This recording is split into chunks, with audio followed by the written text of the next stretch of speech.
제가 원래 초부터 사모하기 시리즈로 말씀을 전하고 있습니다. 우리가 영적인 것들을 사모하는 하나님을 사모하는 심령이 되어야 되는데, 오늘 사모하기 시리즈 8번째로 예배 사모하기, 참 중요한 주제죠. 예배 사모하기. 예배는 인간이 하나님 앞에서 할 수 있는 가장 고귀하고 가장 중요한 행동이 바로 예배입니다. 인간이 하나님 앞에서 예배할 수 있다는 거 얼마나 큰 은혜고 축복인지 모릅니다. 여러분, 인간의 가치를 높이는 가장 고귀한 행동이 뭐냐? 바로 예배인 것이죠. 여러분, 보통 우리가 사람의 가치를 뭐로 평가합니까? 세상에서 우리는 사람의 가치를 보통 외모나 지위나 연봉이나 갖고 있는 물질이나 이런 것으로 우리가 사람을 가치를 평가합니다. 그러나 그것은 사람의 가치를 평가하는 온전한 기준이 될 수 없습니다. 왜냐하면 그것은 사람이 다른 사람을 평가하는 기준일 뿐이죠. 중요한 것은 우리가 하나님 앞에서 어떤 가치가 있느냐 하는 것이죠. 하나님은 우리를 어떤 가치로 평가할까요? 외모나 연봉이나 통장의 금액으로 우리를 평가할까요? 하나님이 우리를 평가하는 가장 중요한 기준은 그 사람이, 어떤 한 사람이 하나님 앞에서 얼마나 영적으로 반응할 수 있는 존재인가, 즉 얼마나 예배할 수 있는 존재인가, 그걸로 그 사람을 평가한다는 사실 우리가 꼭 기억해야 됩니다. 여러분, 우리가 세상적으로는 사람들이 나를 인정해 주지 않더라도 우리가 하나님 앞에 참된 예배자로 선다면 우리의 가치는 한없이 높아질 수 있는 것입니다. 아멘입니까? 성경에는 하나님이 사람을 만드신 목적을 무엇이라고 이야기하죠? 여러분, 주보에 제가 적어 놓았는데요. 우리 이사야 43장 21절 같이 한번 크게 읽어보겠습니다. 이 백성은 내가 나를 위하여 지었나니 나의 찬송을 부르게 하려 함이니라. 아멘. 제가 생일 노래 중에 참 싫어하는 노래가 있어요. 왜 태어났니 누구야 이러면서 막 부르더라고요. 그거 되게 안 좋은 노래인 것 같아요. 예. 자, 우리가 왜 태어났니라고 물으면 내가 왜 태어났지? 우리 아이가 어릴 때 제가 이렇게 교육을 시켰거든요. 너 왜 태어났니가 우리 아이가 이렇게 대답해. 아빠 녹이려고. 아빠를 녹이려고 태어났다. 그런데요, 사실 우리가 왜 태어났는가에 대한 답이 참 어렵습니다. 진짜 어려운 주제예요. 그런데요, 성경은 분명히 이야기합니다. 우리가 왜 태어났는지 분명히 이야기합니다. 왜 태어났다고 이야기해요? 내가 나의 찬송을, 나를 위한 찬송을 부르게 하려고 이 백성을 태어나게 했다, 지었다, 이렇게 말씀하십니다. 즉 우리 인간의 창조의 목적은 뭐냐? 하나님께 찬송하기 위해서, 하나님께 영광 돌리기 위해서, 하나님을 예배하기 위해서. 할렐루야. 그게 우리 인간의 태어난 목적이라는 거예요. 그래서 하나님 보시기에 어떤 인간이 가장 가치가 있느냐? 예배하는 인간, 하나님의 목적을 이루어드리는 인간, 하나님이 원래 만드신 그 목적을 이루는 그 인생, 그 인생이 가장 가치 있는 인생이 된다는 사실입니다. 여러분, 성경은요, 우리 인생을 뭐로 비유하느냐? 질것으로 표현해요. 질그릇. 성경 고린도후서 4장 7절 한번 읽어볼까요? 시작. 우리가 이 보배를 질그릇에 가졌으니 이는 심히 큰 능력은 하나님께 있고 우리에게 있지 아니함을 알게 하려 함이라. 아멘. 여러분, 우리가 질그릇이라고 성경은 이야기해요. 저는요, 이 말씀이 정말 와닿는 것 같아요. 왜냐하면 여러분, 질그릇은요, 탁 터뜨리면 탁 깨지잖아요. 그죠? 깨질 수 있는 존재거든요. 우리 인간은요, 잘난 척하고 대단한 척해도 사실 정말 연약한 존재거든요. 그리고 우리 인간은요, 아무리 멋있는 척 대단한 척해도 사실은 정말 거칠고 투박하고 정말 보잘것없는 존재죠. 흙에서 와서 흙으로 가는, 우리가 죽고 나면 다 흙으로 돌아가는 정말 보잘것없는 것이 우리 인생이에요. 그런데 너무 놀라운 사실은요, 우리 인생이 질그릇으로 끝나는 것만은 아니라는 거죠. 그 안에 뭐가 있다고요?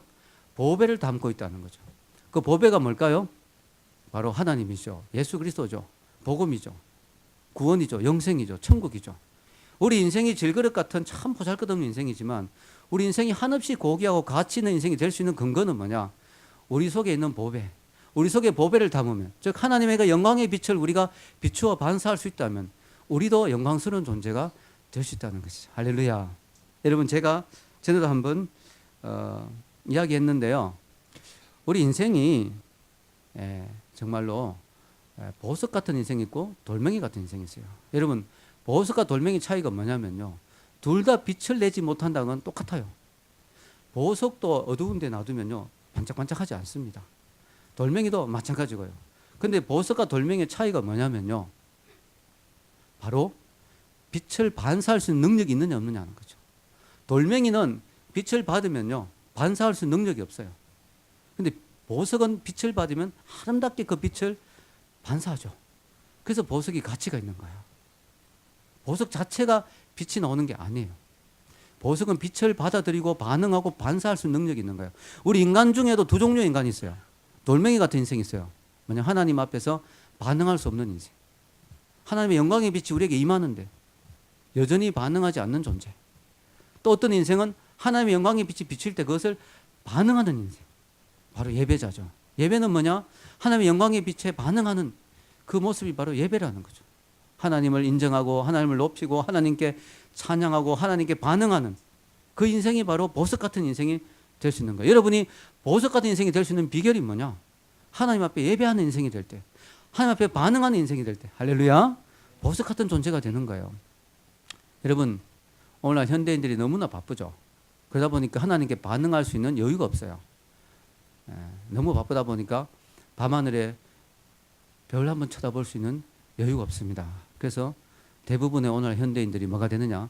별 볼 일 없는 인생이 되는 거죠. 별을 볼 수가 없으니까. 우리 인생은 하나님이 별도 보고 하나님을 생각하게 만들었는데, 그럼 여러분 도시인들이 별 볼 일 없는 인생이라면 시골 사람들은 뭔지 아세요? 별 수 없는 인생이에요. 시골 사람 되게 기분 나쁘죠. 근데 이게 이런 뜻이에요. 별이 수 없는 인생.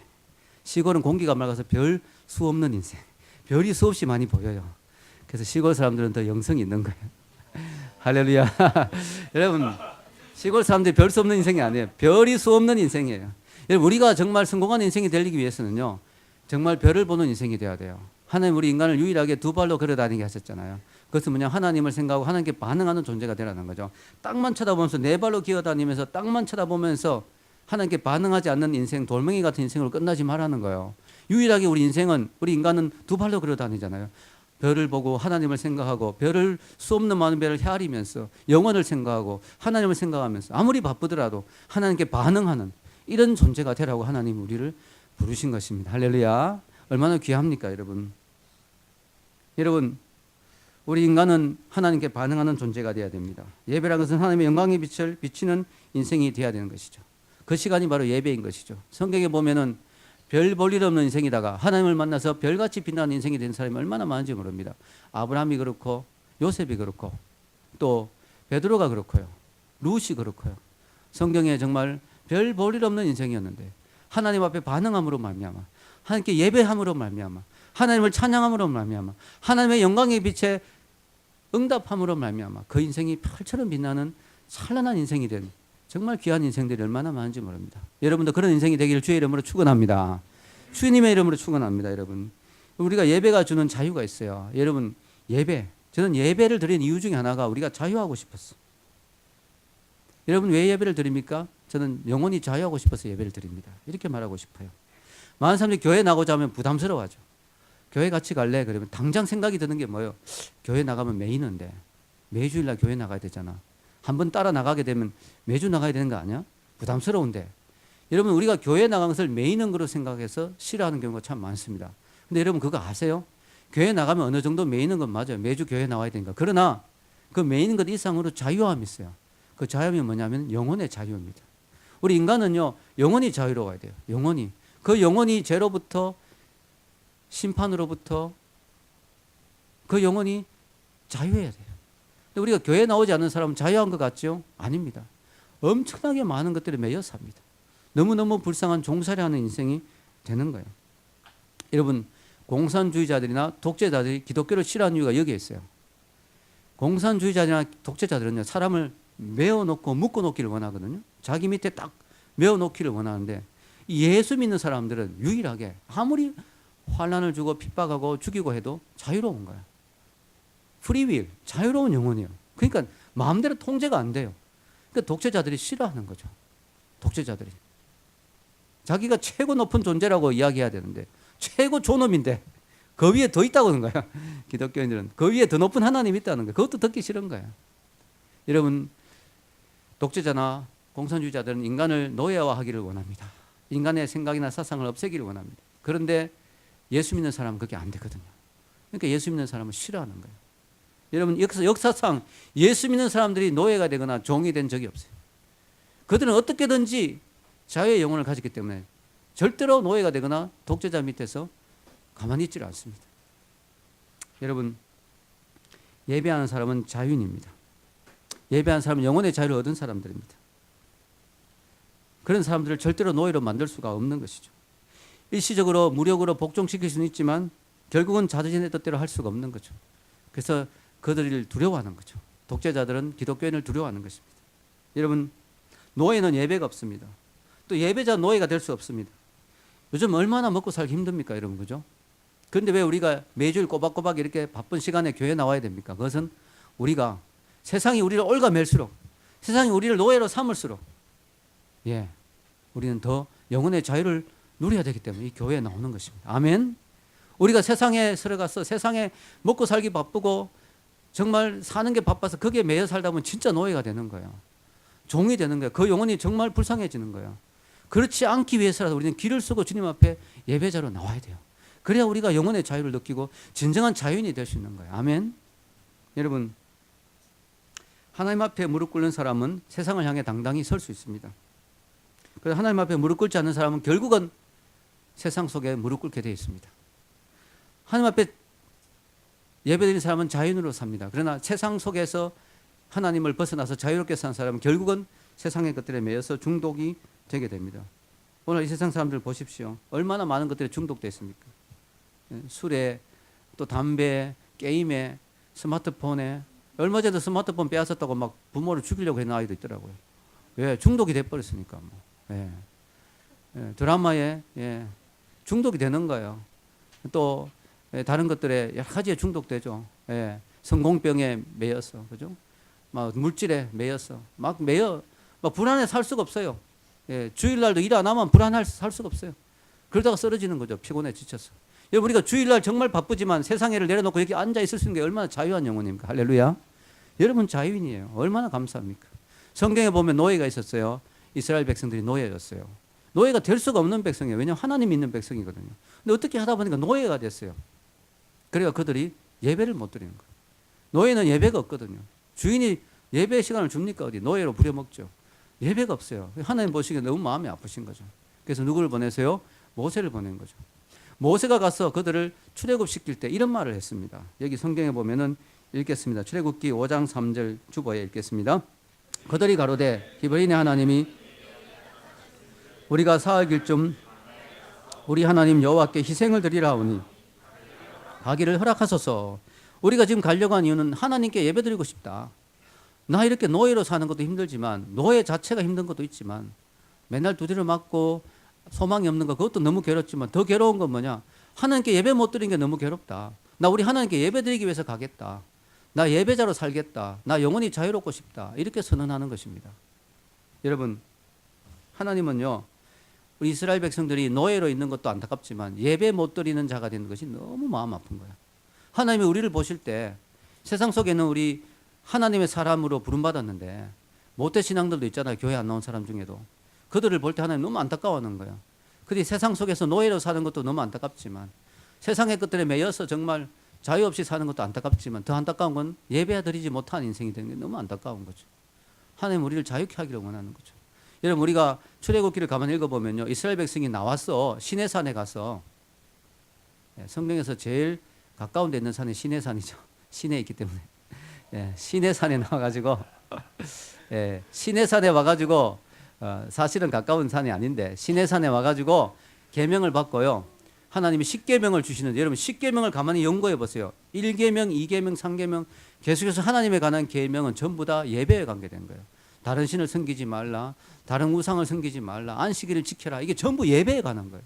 즉 하나님이 그들에게 출애굽시켜서 가장 원했던 게 뭐냐면, 너 이제 자유인이 되었으니까 그 자유를 방종으로, 그 자유를 남용으로, 그 자유를 죄 짓는 데 쓰지 말고 예배한 데 써라. 할렐루야. 하나님이 그걸 원하시는 거예요. 우리를 출애굽시키고 난 뒤에 하나님 왜 우리를 구원하셨어요? 구원했으니까 이제 아싸 천국이니까 이제 마음대로 죄 짓자. 그게 아니고 이제 여러분이 자유인이 됐으니까 그 자유를 예배드리는 자유로 쓰라는 거예요. 그 영혼의 자유를 위해서 하나님이 우리를 불러주시는 것입니다. 여러분, 하나님이 주신 이 귀한 예배의 자리, 이것은요 그냥 주어진 게 아니에요. 얼마나 소중한 자리인지 모릅니다. 그냥 주어진 자리가 아니거든요. 이 예배의 자리를 소중하게 여기십시오. 이 예배 자리를 목숨 걸고 지키십시오. 여러분 지금도요 이 소중한 예배 자리를 이 예배 자유를 못 누리고 있는 사람들이 얼마나 많은지 모릅니다. 여러분 잘 아시죠? 지금 저 중동권이나 그쪽에 예배 드리다가 죽는 사람 언제 폭탄이 터질지 몰라요. 교회에 언제 폭탄이 날아올지 모르고요. 북한에도 예배 드리다가 언제 잡혀갈지 모르죠. 여러분 여기 주보에도 제가 적어놨잖아요. 칼럼에 이상 목사님, 북한 선교한 이상 목사님이 소련에 가서 예배를 드렸는데 80년대 우리 교회 다 못 오셨죠. 이상 목사님 그렇게 울더란 거예요. 예배 처음부터 끝까지. 왜 우느냐? 언제 잡혀가서 언제 영원히 예배 못 드릴지 모른다는 거죠. 교인들 중에 잡혀가서 20년 30년 동안 못 나온 사람도 많다는 거죠. 이 예배가 우리의 마지막 예배가 될 수 있다 생각하기 때문에 그들은 매 예배를 눈물로 드린다는 거죠. 이 예배의 자유는요 그냥 주어진 게 아니에요. 엄청난 값을 치렀어요. 여러분 미국을 한번 생각해 봅시다. 미국이 기독교 국가로 어느 정도 기독교 국가로 세워졌죠. 미국이 처음에 그 청교도들이 영국에서 메이플라워를 타고 와서 왜 미국까지 왔느냐? 그 험난한 항해를 거쳐서 왜 그 낯선 곳 신대륙에 왔느냐? 그 이유는 예배 자유 때문에 온 거예요. 여러분 예배 자유. 여러분 그때는 항해술도 발달하지 않았고요. 농경법도 발달하지 않아서 얼마나 많은 고생을 했는지 몰라요. 제가 자료를 찾아보니까요. 1620년 12월 26일 날 크리스마스 다음 날 그 해안에 도착했어요. 그 유명한 동부 폴리머스 해안. 거기 상륙했을 때는요. 너무나 추웠어요. 항해가 며칠이냐? 117일이었어요. 117일 동안 그 땅을 못 밟아보고 그 배에서 고통을 받고 그렇게 육지에 내렸는데 얼마나 추웠는데요. 거기 무슨 집이 있습니까? 반겨주는 사람이 있습니까? 따뜻한 그런 무슨 안식처가 있습니까? 그 겨울을 나왔는데 얼마나 겨울이 혹독한지요. 102명 가운데 44명이 죽었습니다. 여러분 생각해 보세요. 가장 가까운 정말 그 목숨 걸고 같이 나온 사람들이잖아요. 그것도 배에서 117일 동안 같이 있었던 사람들이 거의 반 정도가 죽었다는 거죠. 그렇게 죽고 겨우 그들이 살아남았어요. 그래서 결국은 지금 미국을 이루었습니다. 여러분 그 다음에도 영국이 또 전쟁을 일으켰잖아요. 미국 사람을 결국은 전쟁 얼마나 많은 희생을 했습니까? 독립전쟁. 그 모든 희생이 다 무엇 때문입니까? 예배 자유를 얻기 위해서. 예배 자유를 마음껏 예배 드리고 싶다. 그것 때문에 그렇게 한 거예요. 여러분 미국의 젊은이들은 알아야 됩니다. 그들의 선배들이 그들의 선조들이 미국 땅에서 자유의 땅 미국 땅에서 신세계 그 신대륙에서 마음껏 예배 드릴 수 있는 그 자유를 얻기 위해서 얼마나 많은 값을 치렀는지 그들은 기억해야 됩니다. 우리 한국도 마찬가지입니다. 북한이 넘어왔을 때 우리가 왜 목숨 걸고 싸웠습니까? 까짓것 뭐 공산주의 하면 되지 않느냐? 민주주의는 공산주의는 아무 주의나 하면 되지 않느냐? 그게 아니죠. 왜 우리가 공산주의 하면 안 됩니까? 예배를 못 드리니까. 왜 연합군들이 목숨 걸고 그 젊은이들이 우리나라에 와서 죽었습니까? 이 나라가 잘못하면 자유가 없는 나라가 될 수 있다. 예배 못 드리는 나라가 될 수 있다. 그래서 거의 대부분 기독교 국가에서 그렇게 와서 우리를 위해서 죽어줬잖아요. 예배의 자유를 위해서 우리는 많은 목숨과 피와 희생을 한 것입니다.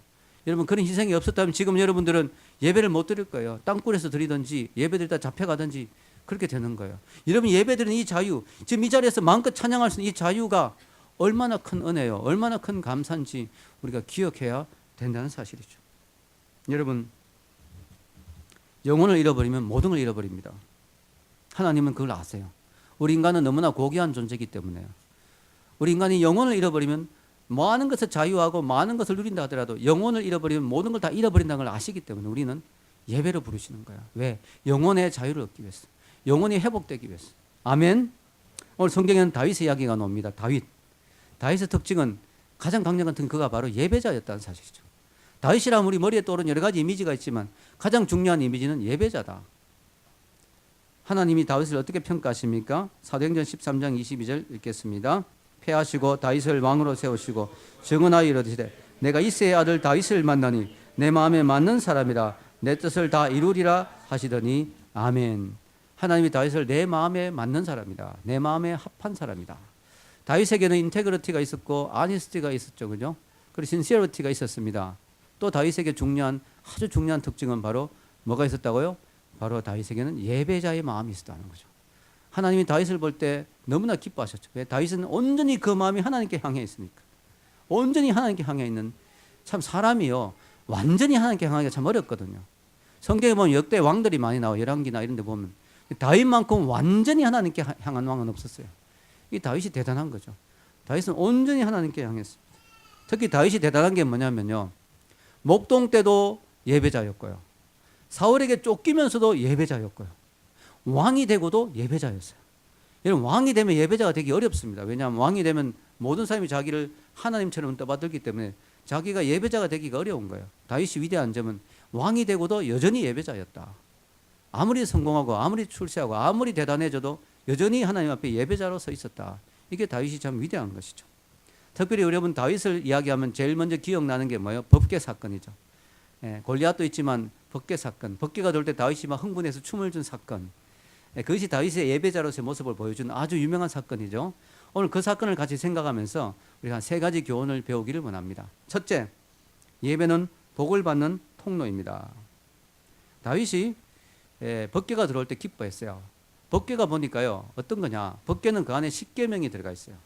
석판인데 그 안에 십계명이 들어가 있어요. 하나님의 말씀이 십계명이 들어가 있어요. 직접 하나님이 주신 말씀이죠. 성경은 하나님이 손으로 직접 쓰셨다 하는데 어떻게 쓰셨는지 몰라요. 어쨌든 십계명이 들어가 있어서 아주 거룩한 이스라엘에서 가장 중요한 그런 물건입니다. 그런데 이 법궤가 어떻게 뺏기게 됐어요. 그러다가 이렇게 돌고 돌다가 오베데돔의 집에 가 있었는데 다윗이 날 이야기를 들었어요. 오베데돔의 집에 법궤가 있다. 그런데 어떻게 됐느냐? 11절을 읽어보겠습니다. 여호와의 궤가 가드 사람 오베데돔의 집에 석 달 있었는데 여호와께서 오베데돔과 그 온 집에 복을 주시니라. 아멘. 이걸 보면요, 법궤가 있는 곳에 복이 임한다.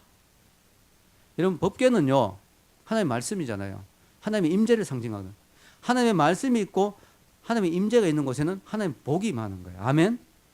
그걸 오늘 이 사건이 보여주는 거죠. 다윗이 그 이야기를 듣고 가만히 있을 수가 없죠. 다윗이 누구보다 축복을 사모하는 사람인데, 야, 어떻게 하나님의 법궤가 저기 가 있냐? 도저히 안 된다. 이거는 이스라엘 왕궁으로 모셔야 된다. 우리가 하나님 복을 받는 민족이 돼야지. 그래서 다윗이 이 법궤를 옮기는데 너무 기뻐서 춤을 춥니다.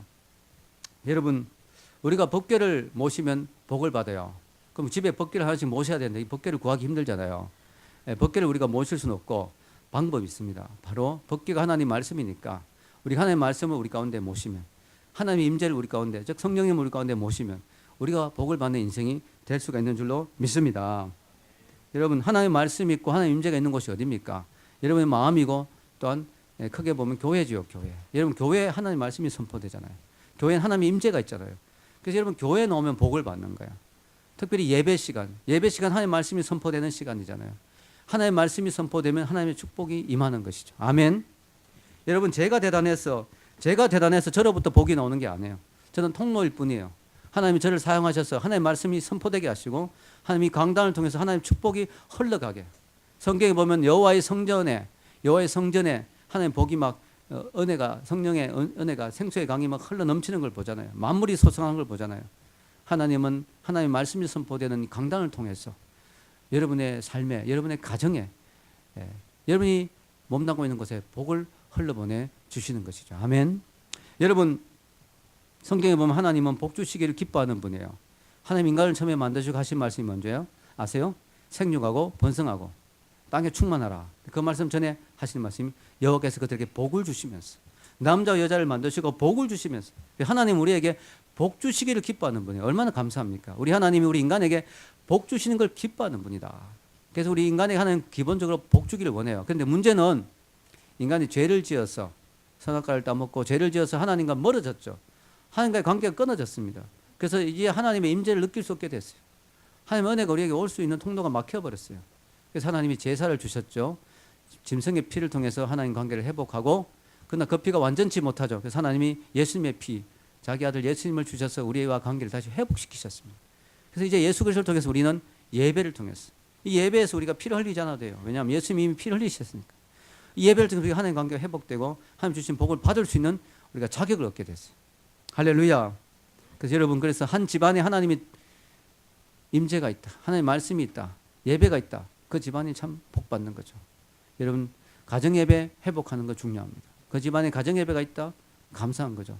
그 집안에 제사를 드렸는데 이제 추도예배로 바꾸었다, 축복이죠. 할렐루야. 그 가정에 예배가 들어왔다, 민족이 살고 나라가 살죠. 여러분, 우리나라가 100년 전만 해도 얼마나 못 살았습니까?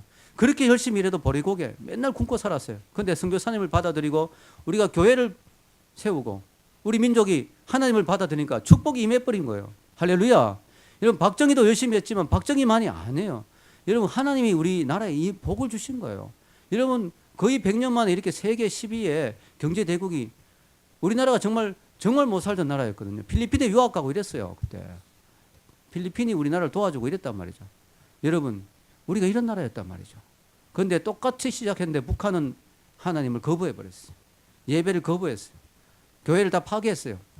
세계 최고의 거짓 국가가 지금도 되어 있는 거 여러분 아시지 않습니까? 너무 명백하잖아요. 하나님이 임하시면 복이 임합니다. 예배가 회복되면 축복이 살아납니다. 아멘. 그래서 여러분 예배는 복을 받는 시간이다. 여러분 우리가 기복신앙 잘못됐지만요. 성경은 복을 이야기합니다. 그러나 그 복을 어떤 종류의 복을 원하느냐, 잘 먹고 잘 사고 이것만 원하면 문제가 있죠. 그러나 성경은 기본적으로 하나님이 복의 근원이다. 우리 기독교의 복음 자체가 복이잖아요. 복된 소식, 복이에요. 복. 하나님은 축복의 근원, 만복의 근원이 있어요. 그 하나님을 모시는데 우리가 복을 안 받을 수가 있습니까? 그러니까 여러분 하나님을 모신다는 것은 복받는 길이라는 사실을 우리가 기억해야 될 줄로 믿습니다. 여러분 제가 보니까요, 예배는 어떤 사람이 들 수 있냐면요, 겸손한 사람이 들 수 있어요. 자기가 잘났고 자기가 대단하고 생각하는 사람은 예배 드릴 수가 없어요. 왜냐하면 예배는 하나님 앞에 무릎 꿇고 고개 숙이고 엎드리는 행위거든요. 이건 나보다 높은 분이 있고 나보다 더 대단한 분이 있고 그분이 내 인생을 도와줘야 된다는 것을 인정하는 행위거든요. 예배는 함부로 드릴 수가 없죠. 교만한 사람은 드릴 수가 없습니다. 여러분 왜 다윗이 위대한지 아십니까? 다윗은요 왕이 됐잖아요. 왕이 됐는데도 그분을 모시는 거예요. 하나님을, 법궤를 너무너무 높이면서 막 온갖 축복과 잔치를 하면서 6걸음 가면서 또 짐승을 잡고, 야 여러분 6걸음마다 잡으려면 얼마나 많이 잡아야 되겠습니까? 너무 기뻐서 막 하나님 앞에. 왜 그러냐? 다윗은 그걸 인정하는 거예요. 내가 왕이자 내가 대단한 존재다. 그게 아니고 내가 왕이지만 이 나라 이 왕국의 진정한 왕은 하나님이시다. 아멘. 다윗은 그걸 지금 인정하는 거예요. 그래서 다윗이 위대한 거예요. 왕이지만 더 높은 하나님을 인정하는 거죠. 왕이 되니까 눈에 보이는 게 없다. 이게 아닌 거예요. 여러분 그런 사람이 있어요. 뭐가 되고 나니까 눈에 보이는 게 없어요. 그때부터. 그런 사람이 생겨버리는, 그런 사람이 있다는 거예요. 여러분 다윗이 왜 위대하냐? 뭐가 됐는데, 정말 대단한 이스라엘 왕이 됐는데 여전히 다윗은 하나님만 보이는 거예요. 하나님이 높이 보이는 거예요. 겸손한 거죠. 하나님은 겸손한 자에게 복을 주십니다. 예배가 왜 귀하냐? 예배드리는 여러분이 왜 귀하냐? 여러분이 겸손한 거예요. 여기 오신 분들은 다 겸손한 분들이에요. 왜냐? 하나님이 내 인생을 도와주시지 않으면 안 됩니다. 하나님이 내 인생의 주인이시고 하나님이 내 인생의 왕이십니다. 이걸 인정하는 태도잖아요. 그러니까 너무 겸손하잖아요. 하나님 여러분을 너무 사랑스럽게 볼 수밖에 없는 거죠. 할렐루야. 그래서 여러분 예배자는 복을 받게 되어 있습니다. 여러분 축복은 물과 같아요. 낮은 곳으로 흘러 들어갑니다. 낮은데 겸손한 자에게 축복이 흘러 들어가는 것이죠. 두 번째로 예배는 하나님 앞에 드리는 것이다. 여러분 예배는 하나님 앞에 드리는 거예요. 우리 예배가 사람 앞에 드리는 예배가 있고 하나님 앞에 드리는 예배가 있어요. 어떤 사람은요 사람 앞에 예배 드립니다. 아, 목사님이 자꾸 저러시는데 교회 나와줘야지. 우리 어머님이 모태신앙이고 우리 어머님이 권사님이신데 내가 어머님 얼굴을 봐서 교회 나와줘야지. 내가 누구누구 때문에 교회에 와 앉아있어 줘야지. 이렇게 드리는 예배는 사람 앞에 드리는 예배죠. 하나님 앞에 드리는 예배는 뭐냐면 하나님을 만나고 싶었어. 하나님을 사랑하니까 하나님을 뵙고 싶었어. 하나님의 음성을 듣고 싶었어. 하나님께 복을 받고 싶었어. 나오는 예배, 하나님 앞에 드리는 예배입니다. 여러분 오늘 성경에 보면 다윗이 법궤가 들어올 때 춤을 추었는데요. 이 춤이 조금 심했던 것 같아요. 왕의 채통을 지키지 않는 듯이 보이는, 다윗이 어떻게 췄는지 정말 궁금한데 하여튼 다윗이 막 정말 흥분해서 춤을 춘 것 같아요. 다윗의 아내 미갈이라는 사람이 있어요. 이 사람은 다윗을 죽이려고 했던 사울 왕의 딸인데 다윗의 아내죠. 이 미갈이 다윗을 보면서 아주 기분 나쁘게 생각해요. 못마땅하게. 왕이 저게 무슨 채통이냐. 6절을 읽겠습니다. 6절 사무엘하 6장 16절 읽겠습니다. 시작. 여호와의 개가 다윗 성으로 들어올 때 딸 미갈이 창으로 내다보다가 다윗 왕이 여호와 앞에서 뛰놀며 춤추는 것을 보고 심중에 그를 업신여기니라. 예, 미갈이 아주 좀 이름이 잘못 지어 미깔스럽게 굴고 있습니다. 지금 좀 삐딱합니다. 다윗이 좀 마음에 안 든다. 지금 다윗은요 법궤를 옮겨놓고 나니까 너무 기쁜 거예요. 그 받은 은혜가 크잖아요. 그 은혜를 그대로 가져가서 가족에게 축복하려고 지금 은혜 충만, 부흥회 갔다가 막 은혜 충만해가지고 남편이 막 가족을 축복하려고 했는데 부인이 막 갑자기 남편에게 막 대들면서 바가지 끓는 거와 똑같은 거예요. 지금 축복하러 들어오는데 미갈이 다윗에게 뭐라고 이야기하느냐. 딱 들어오는데 16절에 마음으로만 생각했죠. 20절에 입으로 또 이야기합니다. 마음으로만 생각 끝났어도 됐는데 읽겠습니다.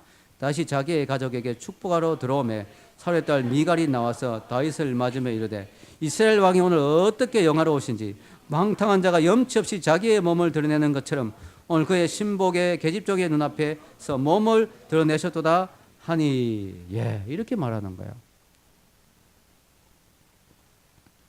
자, 여기 보면요, 이 미갈이 다윗에게 노골적으로 이야기합니다. 당신 왕으로서 그게 뭐냐? 춤을 췄는데 몸이 드러났다.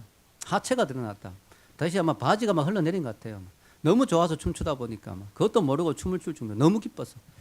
미갈이 그거에 대해서 아주 안 좋게 이야기합니다. 이때 다윗의 대답이 중요합니다. 다윗이 미갈에게 이르되 읽겠습니다. 다윗이 미갈에게 이르되 이는 여호와 앞에서 한 것이니라. 그가 내 아버지와 그의 온 집을 버리시고 나를 택하사 나를 여호와의 백성 이스라엘의 주권자로 삼으셨으니 내가 여호와 앞에서 뛰놀리라. 아멘. 다윗이 한 답변에서 아주 중요한 키포인트가 있죠. 뭐예요? 내가 지금 춤췄다고? 내가 지금 문제가 있다고? 나 여호와 앞에서 한 거다. 다윗의 대답에서 중요한 키워드가 이거예요. 내가 여호와 앞에서 했다. 이 두 번이나 이야기합니다. 오늘 말씀에 내가 여호와 앞에서 했다. 여호와 앞에서 뛰노란 거다. 이 말씀 말고도요, 밑에 14절에 다윗이 여호와의 앞에서 힘을 다하여 춤을 췄다. 성경은 이야기죠. 여호와의 앞에서 춤을 춘 거다. 그 위에 아까 읽은 말씀 6장 16절에도 여호와 앞에서 뛰놀았다. 같은 이 본문에 아래 위로 해서 4번이나 여호와 앞에서란 말이 나옵니다. 다윗이 이야기하는 거예요. 다윗은 예배의 본질을 아는 거죠. 사람을 의식하지 않는다. 물론 사람에게 폐를 끼치면 안 되겠지만 사람을 의식하지 않고 내가 지금 하나님 앞에서 하나님만 보고 예배드린 거다. 내가 여호와 앞에서 너무 기뻐서 내가 춤을 췄다. 그게 뭐가 문제냐? 여러분, 우리가 하나님을 의식하는 하나님 앞에서 예배드린 게 되게 중요합니다. 여러분, 사람들 가운데는요, 너무 사람을 많이 의식하는 사람이 있어요. 교회 나와서 찬양하다가 막 은혜 받았는데 손 들고 싶은데도 옆에 사람이 보면 어떻게 생각할까 싶어 손을 못 드는 거야. 막 눈물이 나와도 눈물도 안 흘리는 게 막 억지로 참는 거예요. 왜냐? 옆에 사람이 뭐라고 할까 싶었어. 막 무릎 꿇고 싶은데 무릎도 안 꿇는 거예요. 하나님이 감동 주시는 대로 하는 것입니다. 예배는 사람을 보고 하는 게 아닙니다. 이미 사람을 의식하기 시작하면 그때 그 예배는 이미 하나님 앞에 드린 예배가 아닙니다. 우리가 사람을 피해를 주면 안 되겠지만 그러나 사람을 의식한 예배가 아닌 하나님을 바라보고 하나님과 지금 내가 코람데오 내가 지금 하나님 앞에 있다. 그 마음으로 예배하는 것. 그것이 진정한 예배인 것입니다. 성경은 우리가 순수해야 되는, 여러분 아이들은요 순수해요. 사람 의식하지 않습니다. 바로 부모님만 봅니다. 예. 아이들은요 다른 거 생각 안 합니다. 예. 뭐 부끄럽다 이런 거 없습니다. 예. 여러분 중요한 것은요 오늘 예배 형식은 많이 바뀌었습니다. 그러나 예배의 본질은 똑같습니다. 예배는 하나님 앞에 드리는 것입니다. 아멘. 세 번째는 예배는 기쁨으로 드리는 것입니다. 여러분 다윗의 모습, 다윗의 예배자의 모습 중에 가장 특징이 뭐예요? 너무너무 기뻐한다는 거예요. 너무나 행복해한다는 거죠. 여러분 예배는 율법적인 예배와 복음적인 예배가 있습니다. 둘의 차이가 뭘까요? 구약은 율법이고 신약은 복음입니다. 율법의 특징은 뭐냐면 하라 하지 마라 의무적으로 하는 게 율법이에요. 의무적으로 책임감으로 또 안 하면 야단맞기 때문에 억지로 하는 게 율법이에요. 이 율법적인 예배가 있습니다. 즉 내가 안 드리면 안 되니까 누구누구 때문에 드려줘야 되니까 억지로 드리는 예배가 율법적인 예배예요. 복음적인 예배는 뭐냐면은 복음은 자발이거든. 자발. 자원에서 기뻐. 여러분 오늘 혹시 억지로 예배 나온 사람 있습니까? 아니죠. 우리가 기뻐서 나온 거죠. 하나님이 구원해 주신 은혜가 너무 기쁘고 감사해서. 복음적인 예배는 자원에서 드리는 예배죠. 이 자원에서 드리는 예배 특징은 기쁘다는 거죠. 왜? 내가 좋아서 하는 거니까. 기쁘고 행복하다는 거죠. 우리가 구약이 아닌 신약 시대에 살고 있다는 사실을 기억하십시오. 율법의 예배가 아닌 복음의 예배를 드려야 됩니다. 마지못해 의무적으로 드리는 예배가 아니라 하나님을 사랑해서 기뻐서 감격해서 감사함으로 드리는 예배가 되어야 될 줄로 믿습니다. 자주 제가 이야기하자면 웨스트민스터 소요리 문답에 제일 처음에 나온 게 뭐라고요? 사람의 제일 되는 목적이 뭔가? What is the chief end of man? 인간의 가장 중요한 목적이 뭐냐? 인간이 가장 중요한 목적이 뭐냐? 그 답변이 뭐냐면은 사람의 제일 되는 목적은 하나님을 영화롭게 하는 것과 영원토록 그를 즐거워하는 것이다. 여러분, 우리가 인간의 목적이 하나님을 즐거워하는 거래요. 하나님을 영어로 보니까 The chief end of man is to glorify God and enjoy Him forever. 하나님 우리 보고 뭐라면 나를 좀 인조이해라. 야, 참 기가 막힌 이야기죠. 하나님 나를 좀 인조이 해라. 나를 보고 막 즐거워 누려라. 나를 기뻐해라. 여러분, 인간의 목적이 두 가지인 같이 느껴지죠? 하나님을 영화롭게 하는 것과 하나님을 즐거워하는 것. 아닙니다. 이 두 가지는 하나로 통합되어 있습니다. 우리가 하나님을 막 즐거워하고 하나님을 인조이하고 하나님 때문에 막 행복해하면 그거 자체가 하나님께 영광을 돌리는 게 되는 거예요. 할렐루야. 인간의 목적은 두 가지가 아닙니다.